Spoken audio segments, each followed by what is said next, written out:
Hello everyone, welcome back to Pakistani reaction. आज हम जिस वीडियो पर रिएक्ट करने वाले हैं उसका टाइटल है केदारनाथ यात्रा, केदारनाथ टूर गाइड व्लॉग। तो इससे पहले जो है ना, हमने कर ली टेल्स की आई गेस इससे रिलेटेड वीडियो देखी थी और उन्होंने हेलीकॉप्टर राइड ली थी यहाँ तक जाने के लिए। बट इसकी एक पूरा ट्रैकिंग वाला रास्ता भी है, तकरीबन 17-18 किलोमीटर का एक बड़ा डिफिकल्ट ट्रैक है। तो ये व्लॉग है, तो देखते और हैं। इस पे ना एक मूवी भी बनी हुई है, मुझे मूवी का नाम नहीं याद, शायद यही केदारनाथ के नाम से शायद हो।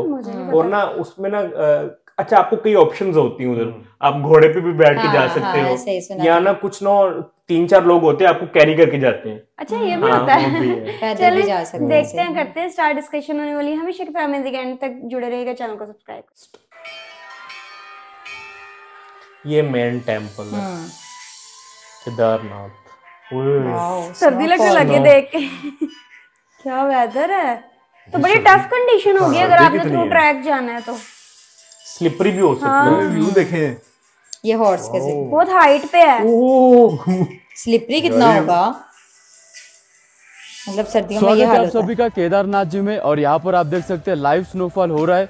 और केदारनाथ जी की यात्रा में आपको क्या क्या परेशानी आ सकती है, यहाँ पर रहने की एवं खाने पीने की क्या क्या सुविधा है, इस वीडियो में मैं आपको पूरी जानकारी देने वाला हूँ। तो इस वीडियो को पूरा जरूर देखना। बोलो केदारनाथ की जय। केदारनाथ जी की यात्रा हमारी सोनप्रयाग से शुरू हुई थी और रात के 2 बजे उठने के बाद 3 घंटा लाइन में खड़े होने के बाद फाइनली हमारा रजिस्ट्रेशन चेक हुआ था।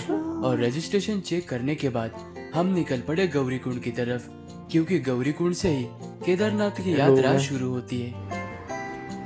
पीक डेज होते हैं। लोकेशन भी बहुत अच्छी है ना। सोनप्रयाग से गौरीकुंड 5 किलोमीटर के दूरी पर है और गौरीकुंड तक आपको टैक्सी से जाना होता है और टैक्सी पर पर्सन 50 रुपये चार्ज लेती है और आधे घंटे में सोनप्रयाग से गौरीकुंड तक लेकर जाती है। सस्ता है,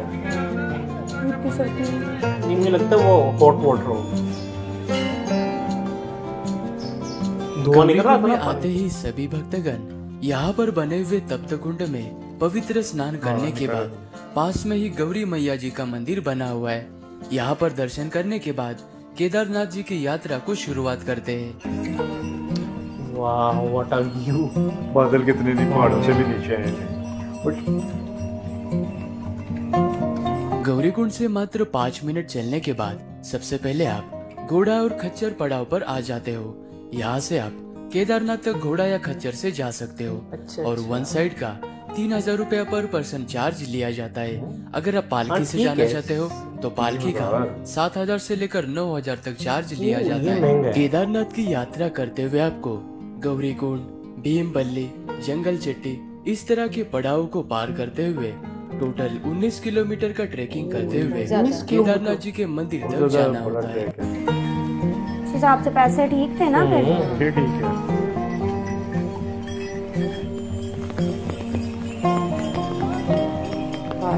गौरीकुंड से 2 घंटा चलने के बाद आप केदारनाथ यात्रा के सबसे पहले पड़ाव पर यानी जंगल चट्टी पर पहुंच जाओगे। यहाँ पर आपको बहुत सारे छोटे छोटे खाने पीने के होटल्स नजर आएंगे।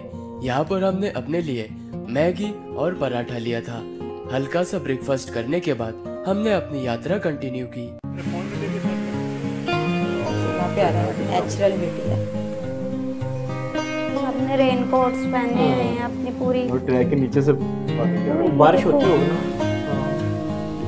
लगभग 6 किलोमीटर चलने के बाद हम केदारनाथ यात्रा के 5वां पड़ाव यानी रामबाड़ा में पहुंच चुके हैं। और यहाँ पर आने के बाद आपको भारी भीड़ का और घोड़ों और खच्चरों का सामना करना पड़ सकता है और रास्ते से चलते वक्त आपको थोड़ी सी दिक्कत भी आ सकती है।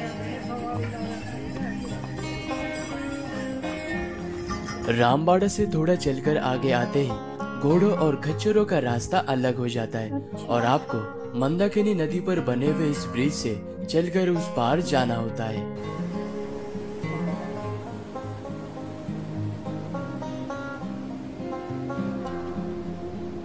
रामबाड़ा से केदारनाथ तक का रास्ता हाई एल्टीट्यूड यानी कि ज्यादा चढ़ाई वाला है। यहाँ से चलते वक्त आपको ज्यादा थकान का सामना करना पड़ सकता है। अगर आपके साथ में कोई बुजुर्ग है तो आप रामबाड़ा से ही घोड़ा, खच्चर या फिर पिट्ठू कम पैसों में हायर कर सकते हैं। मतलब वहां तक आ जाओ, उधर से आगे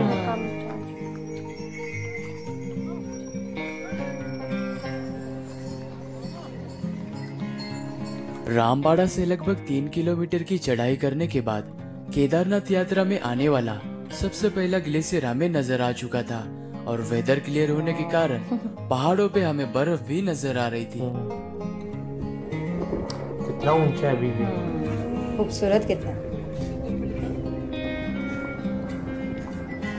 खड़ी चढ़ाई करते हुए बहुत सारे यात्रियों को सांस फूलने की दिक्कत आती है, इसीलिए रास्तों के पास में ही शॉर्टकट रास्ते भी बने हुए। अगर आप इन शॉर्टकट रास्तों का प्रयोग करते हो तो यहाँ से आपको जाते वक्त थोड़ी सी कम चढ़ाई करनी पड़ती है और आपको थकान भी कम होती है।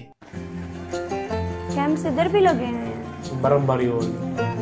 इन कैंप्स में सर्दी कितनी है? केदारनाथ जी की यात्रा करते वक्त जैसे आप ट्रेकिंग करते हुए हाई एल्टीट्यूड पे पहुंच जाते हो, यहाँ पर कभी भी मौसम खराब हो सकता है। यहाँ पर बारिश होने के साथ ही में स्नोफॉल भी होता है, तो यहाँ पर आपको छाता, रेनकोट और गर्म कपड़े रखना जरूरी होता है। पूरी अरेंजमेंट करके जाना चाहिए।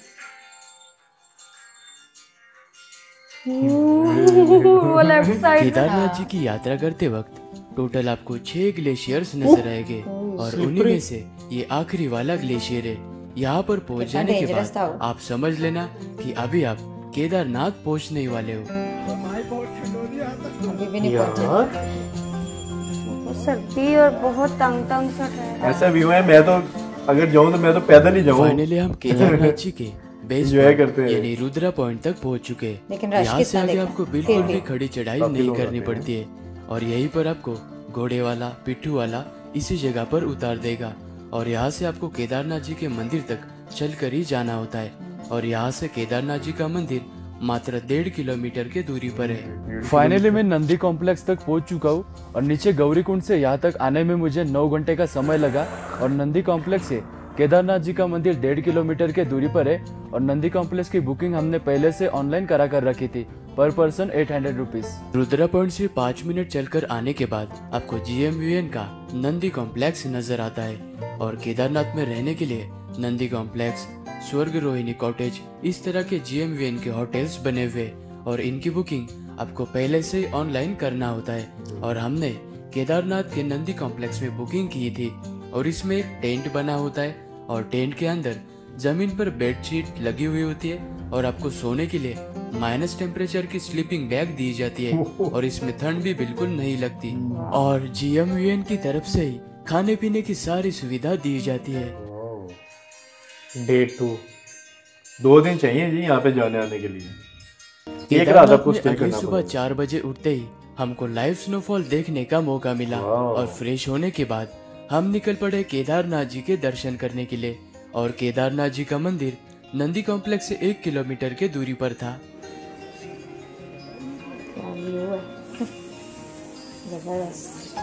सुबह सुबह कितनी सर्दी हो गई यहाँ पे, माइनस में टेम्परेचर है। हाँ जाहिर सी बात है। फाइनली हम केदारनाथ जी के मंदिर तक पहुंच चुके और यहाँ पर लाइव स्नोफॉल होने के साथ ही में ठंड भी बहुत ज्यादा थी, लेकिन इतने कड़कड़ाती ठंड में भी सभी भक्तगण दर्शन लेने के लिए लाइन में खड़े थे और केदारनाथ जी का मंदिर सुबह 5 बजे से लेकर शाम के 7 बजे तक दर्शन के लिए खुला होता है।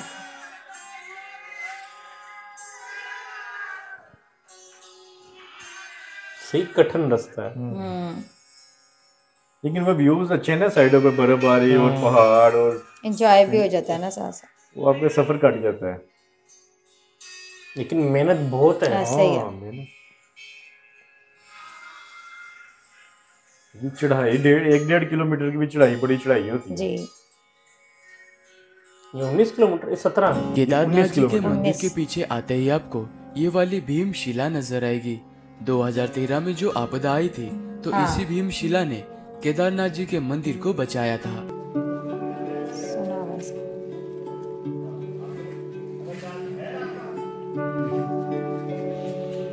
भीमशिला से बिल्कुल पास में ही जगत गुरु आदि शंकराचार्य जी की ये वाली आपको प्रतिमा नजर आएगी। यहाँ पर भी आप एक बार आकर दर्शन जरूर करना। केदारनाथ मंदिर के राइट साइड से भैरवनाथ जाने के लिए रास्ता बना हुआ है। आपको इस ब्रिज पे से चलते हुए भैरवनाथ जी के मंदिर तक जाना होता है, लेकिन भैरवनाथ जी के मंदिर तक जाने का रास्ता अगर स्नोफॉल से ढका हुआ है तो बहुत ही डेंजरस और स्लिपरी होता है, तो यहाँ से जाते वक्त आपको बहुत ही केयरफुली जाना होता है। वो स्लिपरी ये तो बहुत स्लिपरी है। नीचे देखें दूसरी तरफ इतनी हाइट पे जितनी भी स्लिप होती है, वो ना ऊपर वो बर्फ जम जाती है, लेयर जम जाती है और नजर भी नहीं आती, एकदम स्लिप। भैरवनाथ जी के मंदिर के पास में हम पहुंच चुके और केदारनाथ जी के दर्शन करने के बाद भैरवनाथ जी के भी दर्शन करना होता है, तभी आपकी केदारनाथ जी की यात्रा संपूर्ण मानी जाती है। और भैरवनाथ जी केदार घाटी की सबसे ऊंचाई पर बसे हुए, और जब केदारनाथ जी की यात्रा 6 महीने तक बंद हो जाती है, तब माना जाता है कि भैरवनाथ जी केदारनाथ मंदिर की रक्षा करते हैं। केदारनाथ से वापस गौरीकुंड तक जाने के लिए आपको 6 से 7 घंटे का समय लगता है, और इस तरह से हमारी केदारनाथ की यात्रा संपूर्ण हो चुकी है। अगर आपको ये वीडियो पसंद आया तो वीडियो को लाइक जरूर करना और चैनल को सब्सक्राइब करना। Thanks for watching. Thank you.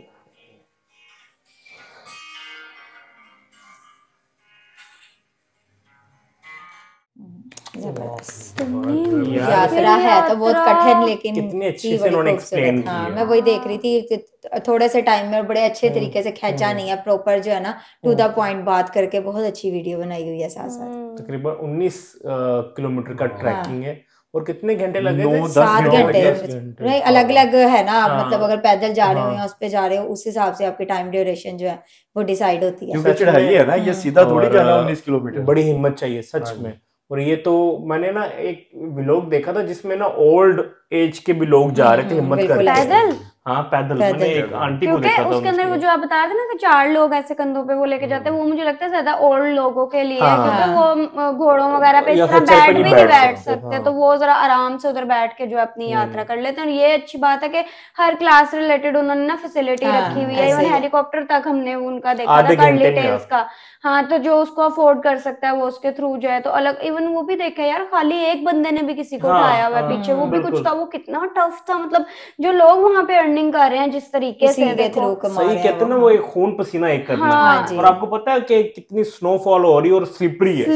एक बंदा किसी जो को खास कैरी तौर करके पे जा जो रहा है। सिंगल वाला मैंने देखा मतलब ना अपना यार, खुद का चलना इतना मुश्किल है कि वहां पे आप किसी को कैरी करके और लेके जा देखो रहे हो। 70-80 किलो का भी एक बंदा हो साथ में, और सही बात है। वो जो टोकरी टाइप या कुछ भी जिसके ऊपर उसको बिठा के लेके जाना। हम तो ऐसे किसी को कह ही ना सके कि और फिर उसका अपना सामान भी होगा। बिल्कुल ऐसे ही है। वेदर भी इस तरह का है ना, वो कवरिंग भी हैवी सी होगी, तो वो जाहिर सी बात वेदर है तो बहुत मुश्किल है। बहुत ही ज्यादा जो है ना टफ कंडीशन। और फिर वो मंदिर से फिर ऊपर भी वो जो एक रास्ता, वो भी बहुत ज्यादा डेंजरस था। बहुत ज्यादा।